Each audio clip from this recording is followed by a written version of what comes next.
Hi, I'm Thomas Mills. Welcome to the inaugural episode of the PoliticsNC podcast. Words from Thomas Mills. If you've been reading my blog, you know that I have little regard for North Carolina Senator Thom Tillis. He's a person who got into politics for all the right reasons and stayed for all the wrong ones. Most recently, he went to the floor of the Senate to rail about Vladimir Putin, blaming him for the war in Ukraine and calling him the greatest threat to democracy in his lifetime. He got big headlines in local news and kudos even from liberal observers. But if you listen to the speech, Tillis never criticized Donald Trump. In fact, he praised him, saying he has good instincts about foreign policy and that he agrees with almost everything Trump has done. The only thing I know for sure is Thom Tillis is never going to vote for Vladimir Putin again.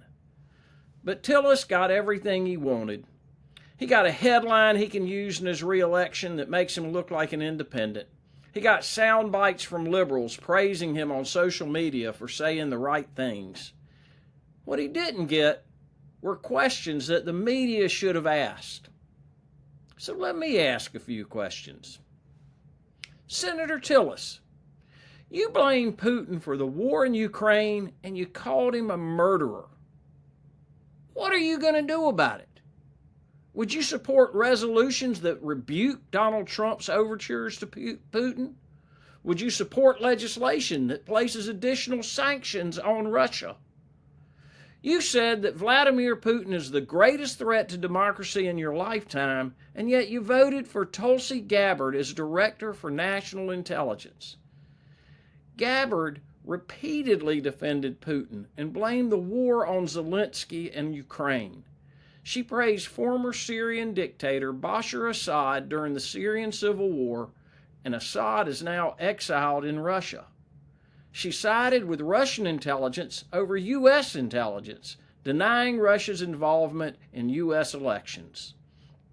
You voted for Kash Patel as FBI director, even though he was paid by a Russian propaganda network. If Putin is really the greatest threat to democracy, why would you vote to let those people in the top echelons of the U.S. government with access to top secret information? Finally, Donald Trump frequently praised Putin during his campaign and has long implied that Ukraine was responsible for the war. Why would you have supported him for President of the United States? And is democracy really that important to you?